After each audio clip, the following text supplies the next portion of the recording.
చక్కగా దేవుని వాక్యాన్ని క్రమముగా పరిశుద్ధమైనటువంటి జీవితముతో ప్రభువు నాతో మాట్లాడుతున్నాడు అనేటువంటి ఒక అనుభవంతో దేవుని మాటను విందామండి. దేవునికి ఇష్టమైన జీవితం, పరిశుద్ధమైన జీవితం, క్రమమైన జీవితం. సో ఇవి రెండు కూడా దేవుని బిడ్డలమైన మనం ఎప్పుడు కూడా కలిగి ఉండుగాక. మరి దేవుని యొక్క వాక్య భాగంలో మనం చూసుకున్నట్లయితే అహజ్యా అనగా యెహోవా స్థిరపరచువాడు అని అర్థమండి. అహజ్యా అనగా యెహోవా స్థిరపరచువాడు. ఇతని గురించి రాజుల 2వ గ్రంథంలో మనము చూస్తామండి. అతను 8వ అధ్యాయం 9వ అధ్యాయాల్లో మనకు కనిపిస్తాడు. మరి అలానే దినవృత్తాంతాల 2వ గ్రంథంలో 22వ అధ్యాయంలో కూడా ఈ అహజ్యా రాజు కనిపిస్తాడు. ఈ యొక్క యెహోరాము యొక్క కుమారుడుగా అహజ్యాని మనము చూస్తూ ఉన్నాం. మరి అహజ్యా గురించి మనము ధ్యానించుకోబోతూ ఉన్నాము. ఈ అహజ్యా తల్లి అతల్యని మనము మొన్నటి దినాన ధ్యానిస్తూనే ఉన్నాము. మరి తన మామ యెహోషాపాతు దగ్గర నుంచి మనము ధ్యానిస్తున్నాం. యెహోరాము దగ్గర ధ్యానించాం, భర్త దగ్గర. ఇక్కడ కుమారుడైనటువంటి అహజ్యా దగ్గర కూడా ధ్యానిస్తూ ఉన్నాం. బహు భయంకరమైన దుర్బోధ నేర్పించినటువంటి తల్లిగా ఏమి చూస్తుంది. అది మనకి దినవృత్తాంతాల 2వ గ్రంథంలో 22వ అధ్యాయం 3వ వచనంలో మనకు కనిపిస్తూ ఉంటుందన్నమాట. మనం కూడా పిల్లల్ని పెంచే విషయంలో మరి ఎలాగ ఉంటున్నాము అనేది పరిశీలన చేసుకోవలసినటువంటి వారముగా మనము ఉన్నాము. మరి ఇతని తల్లి యొక్క ప్రభావము ఇతని మీద చాలా ఉందండి, చాలా పడిపోయింది ఇతని మీద. ఇతని జీవితాన్ని మనం చూసుకున్నట్లయితే ఇతను రాజు అయిపోయిన తర్వాత ఇశ్రాయేలు రాజైనటువంటి యెహోరాముతో కలిసి సిరియనుల మీదకు వెళ్ళినటువంటి యెహోరాము గాయపడినటువంటి విషయాన్ని మనం చూస్తూ ఉన్నాం. అంటే ఈ యొక్క అహజ్యా సేమ్ తన తండ్రి లేకుంటే తన తాతగారు అంటే యెహోషాపాతు నీతిమంతుడే, యథార్థంగా ప్రార్థన చేసుకున్నాడు. కానీ అతనిలో ఉన్న చిన్న లోపాలు మనం ధ్యానించాము. యెహోషాపాతు ఏంటి అంటే యెహోవాకు విరోధముగా జీవిస్తున్నటువంటి ఇశ్రాయేలు రాజైన ఆహాబుతో స్నేహము చేయటం, వారితో వియ్యమందుకోవటము, అతని కుమారుడితో కలిసి వ్యాపారము చేయటం మనం చూస్తూ ఉన్నాం. అది దేవుని దృష్టికి ఎంతో తప్పుగా మనం చూసాము. అయితే ఇక్కడ సేమ్ అదే మరి బాటలో ఇతను నడుస్తున్నట్లుగా మనం చూస్తూ ఉన్నాం. అహజ్యా ఎలా నడుస్తున్నాడంటే ఇశ్రాయేలు రాజు అన్నమాట. మరి ఈ యొక్క ఆహాబు తర్వాత వచ్చినటువంటి ఆ జనరేషన్లో యెహోరాము అనేటువంటి ఇశ్రాయేల్ రాజు పరిపాలన చేస్తున్నప్పుడు అతనితో మంచి ఫ్రెండ్షిప్ కుదిరిపోయింది. ఇతనికి బాగా కలిసి సహవాసం చేస్తా మరి ఆ రాజు సిరియనుల మీద యుద్ధానికి వెళ్ళినప్పుడు వాళ్ళకి తోడుగా ఇతను కూడా వెళుతాడు. అహజ్యా కూడా వెళ్ళాడనమాట. మీకు తెలుసు యెహోషాపాతు కూడా మరి ఆహాబుతో కలిసి ఎక్కడికి వెళ్ళాడు? యుద్ధానికి వెళ్ళటాన్ని మనం చూస్తూ ఉన్నాం. ఆ యుద్ధంలో ఆహాబును చంపబోయి ఎవరిని చంపాలనుకున్నారు? వాళ్ళు యెహోషాపాతును చంపబోయారు. ఆహాబు అనుకొని కదా. ఇక్కడ అంతా కూడా ఆ చరిత్ర అంతా కూడా ఈ అహజ్యాకి తెలుసు. ఆ హిస్టరీ, తన తాత హిస్టరీ అంతా తెలుసు, తన తండ్రి హిస్టరీ కూడా తెలుసు. అన్నీ తెలిసి కూడా మళ్ళీ తెలిసి ఆ దుష్ట సాంగత్యం చేయటాన్ని మనం చూస్తూ ఉన్నాం. కీర్తనకారుడు చెప్తాడు 1వ అధ్యాయం 1వ వచనంలో కదా, దుష్టుల ఆలోచన చొప్పున నడవక, పాపుల మార్గమున నిలవక, అపహాసకులు కూర్చుండు చోటను కూర్చుండక అని దేవుని వాక్యం చెప్తున్నది. దుష్టుల ఆలోచన చొప్పున మనం నడవకూడదు. దుష్ట సాంగత్యము మంచి నడవడికిని ఏం చేసిద్దంట? చెరుపును అని దేవుని వాక్యం మనకి సెలవిస్తూ ఉన్నది. ఈరోజు ఇతను తెలిసి బుద్ధిపూర్వకంగా వెళ్ళిపోయి దుష్టులతో సహవాసం చేస్తూ ఉన్నాడు, విగ్రహారాధికులతో ఫ్రెండ్షిప్ చేస్తూ ఉన్నాడు. ఆ యుద్ధంలో ఆ రాజుకి ఏమైందంటే గాయమైనట్లుగా మనం చూస్తూ ఉన్నాం. ప్రియ సంగమా, ఈరోజు దేవుడు కూడా నిన్ను పలుమార్లు హెచ్చరించినా తెలిసి మరలా అక్కడికే వెళ్ళిపోతూ ఉన్నావేమో. జాగ్రత్త. నీకు తెలుసు అది చేయకూడదు అని, నీకు తెలుసు అది తప్పు అని, నీకు తెలుసు అది మాట్లాడకూడదు, నీకు తెలుసు అక్కడ కూర్చోకూడదు అని పలుమార్లు దేవుడు నీకు అవకాశం ఇస్తూ ఉన్నాడు. ఈరోజు ఇంకా తెలిసి పొరపాట్లు చేస్తూ ఉన్నావేమో. జాగ్రత్త, నువ్వు కూడా పరిశీలన చేసుకో. అయితే ఇతనికి గాయమైపోయిందంట. ఇతని స్టోరీ కొంచెం తక్కువగానే ఉన్నప్పటికీ కూడాను ఇతను చరిత్ర చాలా త్వరగా ముగించబట్టాన్ని కూడా మనం చూస్తూ ఉంటాం. అతను గాయపడినటువంటి ఆ యొక్క యెహోరాము ఏం చేస్తాడంటే రాజ్యానికి తిరిగి వెళ్ళిపోతాడు. ఇశ్రాయేలు రాజ్యానికి తిరిగి వెళ్ళిపోతాడు. వెళ్ళిపోయిన తర్వాత ఈ యొక్క అహస్య అతనికి బాగా గాయమైపోయింది అని చెప్పేసని అతన్ని చూడటానికి అక్కడికి వెళతాడండి. దినవృత్తాంతాల 2వ గ్రంథం 22వ అధ్యాయము 6వ వచనాన్ని చదువుకుందాం. సిరియా రాజైన హజాయేలుతో తాను రామాలో చేసిన యుద్ధమునందు తనకు తగిలిన గాయములను బాగు చేసుకొనుటకై అతడు యెజ్రెయేలునకు మరలా వచ్చెను. ఆహాబు కుమారుడైన యెహోరాము రోగి అయి ఉన్నాడని విని యూదారాజైన యెహోరాము కుమారుడగు అహజ్య అతన్ని దర్శించుటకై చూడండి, దుష్ట సాంగత్యము చేయటమే కాదు కానీ అసలు వెళ్ళిపోతూ ఉన్నాడు. వాళ్ళ దగ్గరికి ఏం చేస్తూ ఉన్నాడు, కంప్లీట్గా అతను వెళ్ళిపోవటాన్ని మనం చూస్తూ ఉన్నాము. ఇతనికంటూ ఇంకా ఏమీ అసలు ఆలోచన ఏమీ లేదండి. ఇతనంటూ ఒక సొంత ఆలోచన చేయట్లేదు. వెళ్ళిపోయాడు, వాళ్ళ దగ్గరికి వెళ్ళిపోతూ ఉన్నాడు. వాళ్ళని చూస్తున్నాడు, వాళ్ళని పరామర్శిస్తూ ఉన్నాడు. ఇక ఆ స్నేహంలో మునిగి తేలిపోతూ ఉన్నాడు. చాలామంది దేవుని బిడ్డలు, ప్రార్థన చేసేవాళ్ళు, సేవకులు కానీ విశ్వాసులు కానీ మరి ఎంతోమంది వారి కోసం ప్రార్థన చేస్తూ కొన్నిసార్లు అనారోగ్యం అయిపోతూ ఉండంటే ఇలాంటి వాళ్ళ దగ్గరికి వెళ్ళి పరామర్శించరు. ఇలాంటి వాళ్ళని కలిసి ఏంటి అని పలకరించరు. వీళ్ళు అదే లోకంలో స్నేహంగా ఉన్నోళ్ళు అలాగా బాగా డబ్బున్న వాళ్ళ దగ్గరికి వెళ్ళిపోయి ఏమైంది ఏంటి అనేటువంటి పరామర్శలు బాగా చేస్తూ ఉంటారు. ఒక పేదవాళ్ళు ఏదన్నా బాగోక పరిస్థితిలో ఉన్నప్పుడు, ఒక దేవుని బిడ్డ ఆ స్థితిలో ఉన్నప్పుడు వెళ్ళి మనము పరిచర్య చేయటం అనేది, పరామర్శించటం అనేది అక్కడ ఉండదు. మరి ఈరోజు మన జీవితంలో మనము కూడా ఎక్కడికి వెళుతున్నాం, ఎవరిని కలవటానికి వెళుతున్నాం అనేది ఆలోచన చేసుకోవాలి. ఇతను ఒకసారి తన తాత అక్కడికి వెళ్ళినప్పుడు వచ్చినటువంటి పరిణామాలు అతనికి తెలుసు, ఎంత భయంకరంగా ఎదుర్కొన్నాడో తెలుసు. అయినా కూడా మరలా వెళ్ళాడు. ఎందుకు అలాగ వెళ్ళిపోయాడంటే ఇతనికి సొంత ఆలోచన అంటూ ఏమీ లేదంట. దినవృత్తాంతాల 2వ గ్రంథంలోనే 22వ అధ్యాయంలో 4వ వచనాన్ని చూడండి. ఆహాబు సంతతి వారి వలనే అతడు యెహోవా దృష్టికి చెడు నడత నడిచెను.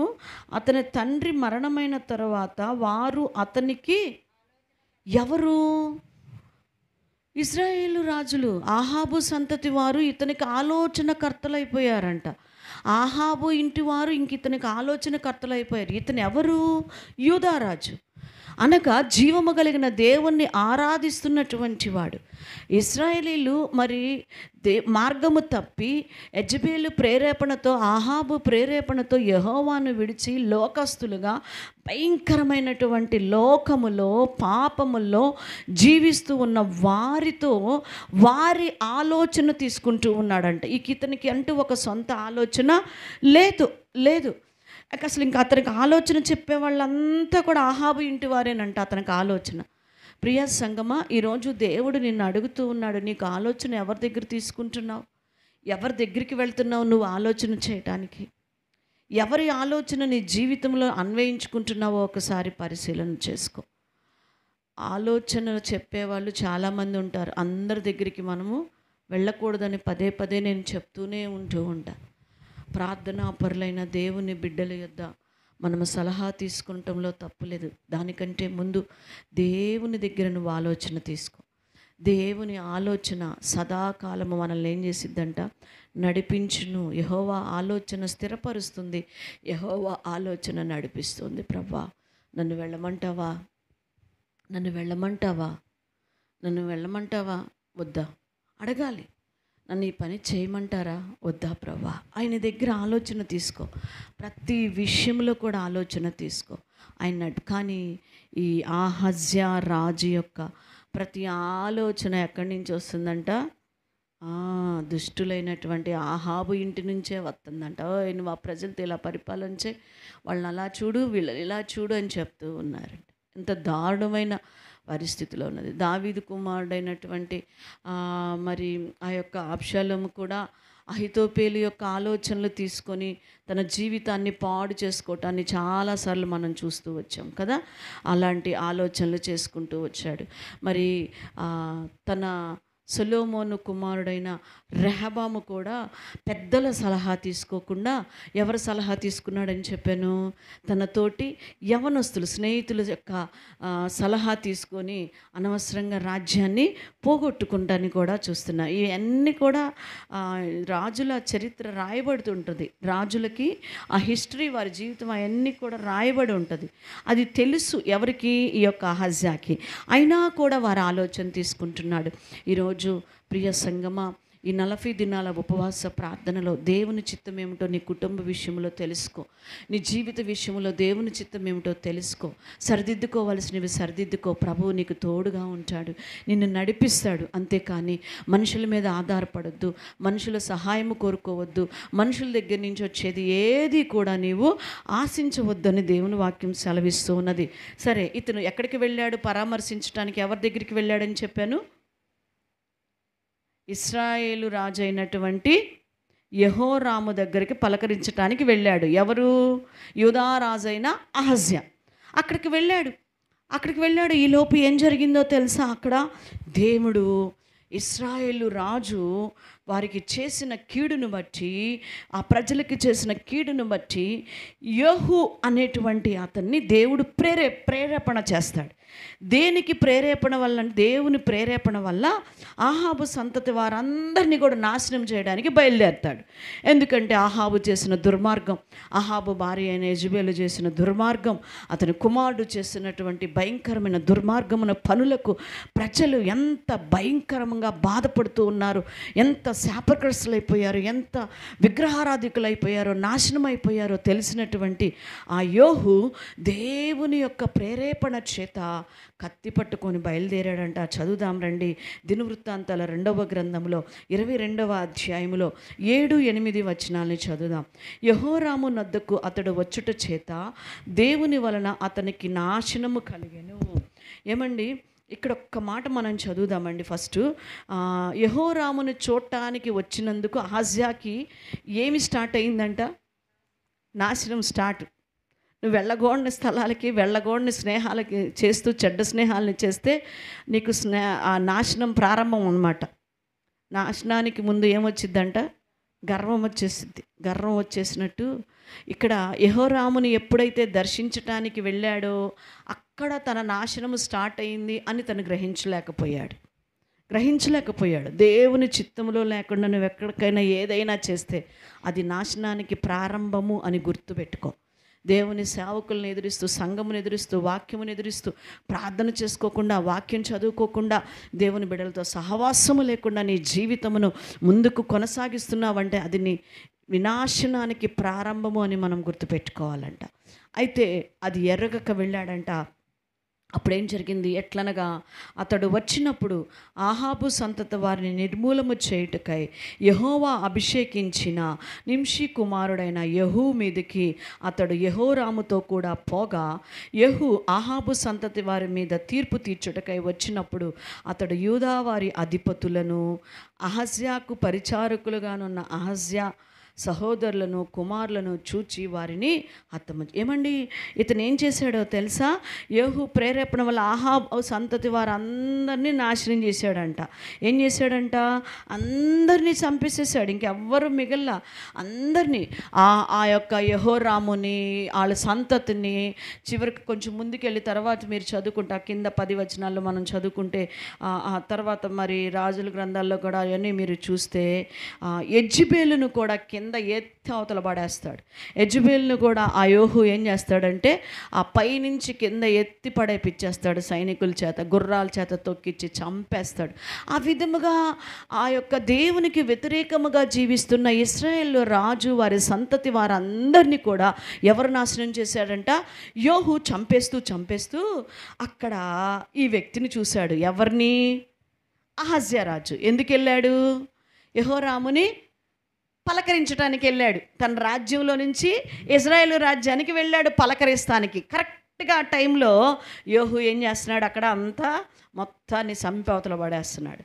వారితో పాటు శుభ్రంగా ఈ యొక్క అహజ్యాని కూడా ఏం చేశాడంట, చంపేసినట్లుగా మనం చూస్తూ ఉన్నాం. చంపేశాడండి. అహజ్యాని కూడా చంపేశాడంట. 9వ వచనంలో అతడు అహజ్యాను వెదకెను, అతడు షోమ్రోన్లో దాగి ఉండగా వారు అతన్ని పట్టుకొని యెహోవనొద్దకు తీసుకొని వచ్చిరి. వారు అతన్ని చంపిన తరువాత ఏం చేసేసారంటే, అతన్ని కూడా ఆయన రాజ్యంలో ఆయన ఉంటే బాగుండేవాడు కదా. ఆయన రాజ్యములో ఆయన కూర్చొని ఉంటే చక్కగా ఆ రాజ్యంలో ఉంటే బాగానే ఉండాడు కదా. వెధవ స్నేహాలు కదండి, పనికి మాలిన స్నేహాలు, ప్రభువుకి మరి ఇష్టము లేనటువంటి దుష్ట సాంగత్యములను చేసి వెళ్ళటం వల్ల వాళ్ళతో పాటు ఇతనికి కూడా ఏమొచ్చేసింది, నాశనం, మరణం వచ్చేసేసింది. మరణం వచ్చింది. నేను అందుకే చెప్తాను, ఎవరితో పడితే వాళ్ళతో మాట్లాడొద్దు, స్నేహాలు చేయొద్దు. వాళ్ళ మీద ఉన్నటువంటి ఆ స్పిరిట్ మన మీద ఏలుబడి చేస్తూ ఉంటుంది. వాళ్ళకి రావాల్సిన కీడు అనవసరంగా నువ్వు పాలిభాగస్తుడు అవటం వల్ల నీ మీదకి, నీ పిల్లల మీదకి కూడా వచ్చేస్తుంటుంది. ఎందుకంటే నువ్వు వెళ్ళి పార్టిసిపేట్ చేయటం వల్ల. ఈరోజు మనము చాలా జాగ్రత్తగా ఉండాలి. ఇతను యెహోవా దృష్టికి చెడు నడత నడిచెను అని మనం చూస్తూ ఉన్నాం. ఎలాంటి నడత నడిచాడంట, 4వ వచనంలో చెడు నడత నడిచాడు. చెడ్డ నడత, ఒక్క నడత కూడా మంచి నడత లేదు ఎవరిలో, అహజ్యాలో. బహుభయంకరమైన చెడ్డ నడత నడిచినట్లుగా మనం చూస్తూ ఉన్నాము. ప్రియమైన దేవుని బిడ్డలారా, యోహు అతన్ని చంపటాన్ని మనము చూస్తూ ఉన్నాం. చంపేసిన తర్వాత అతను అంటున్నాడంట, ఏమంటున్నాడో తెలుసా అండి? ఆ 9వ వచనంలో ఆయన్ని చూసి ఏమంటున్నాడు చూడండి. 9వ వచనం, అతడు అహజ్యాను వెదకెను, అతడు షోమ్రోనులో దాగి ఉండగా వారు అతన్ని పట్టుకొని యెహోవనొద్దకు తీసుకొని వచ్చిరి. వారు అతన్ని చంపిన తర్వాత ఇతడు యెహోవాను హృదయపూర్వకముగా వెదికిన యెహోషాపాతు కుమారుడు కదా అనుకొని అతన్ని పాతిపెట్టారు. అరే, వీళ్ళ తాత చాలా హృదయపూర్వకంగా దేవుణ్ణి వెతికాడే, చిన్న చిన్న లోపాలు ఉన్నా కూడా సరి చేసుకుంటా. ఇతను అతని మనవడు కదా, అతని కుమారుడు కదా, సరే కానీ రాజుల కుమారుడు కాబట్టి తీసుకెళ్ళి పాతి పెట్టండి అన్నాడంట. పాతి పెట్టుకోపోండి అని చెప్పి, అంటే వారి యొక్క అహజ్యా జీవితంలో ఆ తాతకున్నటువంటి నీతి కానీ, ఆ యొక్క హృదయపూర్వకంగా దేవుణ్ణి వెతికిన విధానము కానీ అహజ్యాలో లేదు. చివరికి అతన్నంట రాజుల 2వ గ్రంథంలో 9వ అధ్యాయములో 28వ వచనంలో మనం చూస్తామండి. రాజుల 2వ గ్రంథం 9వ అధ్యాయము 28వ వచనములో మనం చదువుకుంటే, అప్పుడు అతని సేవకులు అతన్ని రథము మీద వేసి యెరూషలేముకు తీసుకొని పోయి దావీదుపురమందు అతని పితరుల సమాధిలో అతన్ని ఏం చేశారంట, పాతి పెట్టారు. ఎవరు? సేవకులు. ఇంకా అతని మీద జాలిపడి అతన్ని ఆడ చంపేస్తే అతన్ని రథం మీద వేసుకొని యోధా రాజ్యానికి తీసుకొచ్చి అక్కడ ఏం చేశారంట, అతన్ని పాతి పెట్టినట్టుగా చూస్తూ ఉన్నాం. ఏమండి, ఒక్కళ్ళకన్నా ఇతని జీవితం ప్రయోజనకరంగా ఉందా? తన కుటుంబానికి కానీ బిడ్డలకి కానీ ఎవరికన్నా ప్రయోజనకరంగా ఉందా? మీరు గమనించినట్లయితే నీతిగా జీవించిన దావీదు యొక్క కృప, ఆ కృపను బట్టి ప్రతి ఒక్క జనరేషను అలా అలా అలా బ్రతుకుతూ ఉన్నారే కానీ స్వయంగా దేవుని కృపను చాలామంది అక్కడ సంపాదించుకున్నట్లుగా చూడలేం. సొలొమోను పడిపోవటాన్ని చూస్తున్నా. ఒక్క యెహోషాపాతు మాత్రమే సరి చేసుకొని దేవునికి నీతిగా జీవించినట్లుగా చూస్తూ ఉన్నాం. యెహోషాపాతు మాత్రమే. మిగతా అందరూ కూడా చూడండి, రెహబాము ఆ తరం చేసిన తప్పు ఆ పిల్లల మీదకి ఏం చేస్తా వస్తుంది. జనరేషన్ వెళ్ళిపోతూ ఉంది. ఆ యొక్క పొరపాట్లు అనేవి ఆ జనరేషన్లో చూస్తూ ఉన్నాం. నీవు కూడా అంతే. నువ్వు చేసే పొరపాటు పితరుల దోషాలు రావటం అంటే ఎట్లానో రావు దోషాలు అంటే నువ్వు ఒక పాపంలో ఉన్నావు అనుకోండి, నీ బిడ్డ నిన్ను చూసి ఏం చేస్తుంటాడు, అదే పాపంలో కంటిన్యూ అవుతూ ఉంటాడు. నువ్వు ఒక మార్గంలో వెళుతూ ఉంటే ఆ మార్గంలో వెనకున్నటువంటి నీ వారు వెనక వచ్చేస్తూ ఉంటుంటారు అంతే ఆటోమేటిక్గా. ఇతను తెలిసి చేశాడు. ఒక్కళ్ళకి కూడా ఆశీర్వాదకరంగా లేడు. ఒక్కళ్ళకి కూడా లేదు ఆశీర్వాదకరంగా. పనికిమాలిన స్నేహాలు పెట్టుకున్నాడు. ప్రియ సంగమా, ఈరోజు దేవుని సన్నిధిలో ప్రార్థన చేసుకుంటూ కూడా మరి ఉపవాసం అంటున్నావు, 40 దినాలు అంటున్నావు, దేవునితో ప్రార్థన చేస్తూ ఇలాంటి పనికిమాలిన స్నేహాలు నీ జీవితంలో ఉన్నాయేమో. ఒకవేళ ఉంటే విడిచిపెట్టే, లేకపోతే మంచిది. దేవునికి స్తోత్రం. ఎందుకంటే మన స్నేహితుడు యేసుక్రీస్తు ప్రభువారే. ఆయన ఆలోచన ప్రకారం మనకి ఆలోచనకర్త. ఆయనకున్న పేరుల్లో ఒక పేరేంటో తెలుసా? ఆలోచనకర్త. ఏం పేరంట? ఆలోచనకర్త. ఆయన్ని అడుగుదాం. ఆయన పాదాలు పట్టుకున్నావు. ఏంటి ప్రభువా, ఇదిగో ఈ మనుషులు ఇలాగున్నారు, ఇదిగో ఈ సమస్య ఇలాగుంది, ఏం చేయమంటావని ఆయనని నువ్వు ఆలోచన అడిగినప్పుడు ఆయన తన ఆలోచన ప్రకారముగా మనల్ని ఏం చేస్తాడంట, నడిపించేటువంటి దేవుడు. ఇతను 1 సంవత్సరమే పరిపాలన చేశాడంటమ్మా. ఎన్ని సంవత్సరాలంట? 1 సంవత్సరమే. అక్కడ చదువుతున్న ఆహాబు కుమారుడైన యెహోరాము ఏలుబడిలో 11వ సంవత్సరం మందు యూదాను ఏలనారంభించెను. ఇతను పరిపాలన చేసినటువంటి సంవత్సరం ఎంత అంటే ఒకే 1 సంవత్సరం. ఇది ఇతనితోనే అంతమైపోయిందా ఈ నాశనము అంటే, ఇతని తరాన్ని మీద కూడా ఎప్పుడు కూడా గుర్తుపెట్టుకోండి, నువ్వు చేసింది వస్తుంది అంతే. ఆ పిల్లలు దేవుని వైపు తిరిగితే బాగుంటారు. ఆ పిల్లలు కనుక దేవుని వైపు తిరగకుండా దేవుణ్ణి హత్తుకోకుండా ఉన్నారా, వెళ్ళిపోతూనే ఉంటుంది. మరి ఆ నెక్స్ట్ జనరేషన్ ఎలాంటి స్థితికి వెళ్ళిందో మనం చూద్దాం. ఈ రాజు అయితే తెలిసి తప్పు చేసినటువంటి రాజుగా మనం చూస్తూ ఉన్నాం. తన తాత తప్పు చేశాడని తెలుసు, తన తండ్రి తప్పు చేశాడని తెలుసు. ఆయన దుర్బోధకు చెవి ఇచ్చినటువంటి కుమారుడు, తల్లి చెప్పే దుర్బోధను విన్నటువంటి పిచ్చి ఆ యొక్క భయంకరమైనటువంటి కుమారుడుగా మనం చూస్తూ ఉన్నాము. ప్రియ సంగమ, ఈరోజు మనం ఎలాగో ఉన్నామో పరిశీలన చేసుకుందాం. అహజ్యా ఒకే 1 సంవత్సరం పరిపాలన చేసి చచ్చిపోయాడంటండి. తన జీవితాన్ని ముగించేశాడు. ప్రియ సంగమ, ఈరోజు చూసారా అతనికి వచ్చిన ఆశీర్వాదం ఎంతండి? ఆ సింహాసనం ఎన్నాళ్ళు ఉన్నాడు? 1 ఇయర్, జస్ట్ 1 సంవత్సరం అంతే. ఎంత తపన పడ్డాడో దానికోసం నాకు తెలియదు.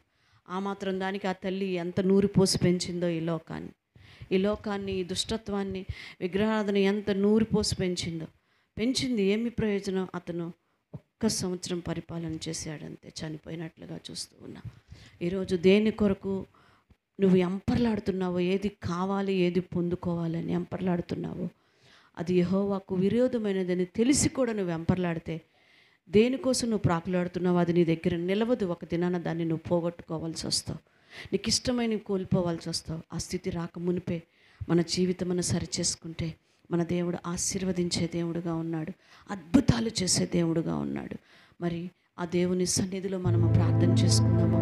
ఆయన పాదాలు మనం పట్టుకుందామా? ప్రార్థన చేసుకుందాం. ప్రియ సంగమా, ఈ వాక్యం వింటున్న ప్రతి ఒక్క ఆన్లైన్లో దేవుని బిడ్డలారా, దేవుడు మిమ్మల్ని దీవించును గాక. ప్రార్థన చేసుకోండి. ఎరిగి పొరపాట్లు కూడా చేస్తూ ఉన్నావేమో, తెలిసిన పొరపాట్లు చేస్తూ ఉన్నావేమో.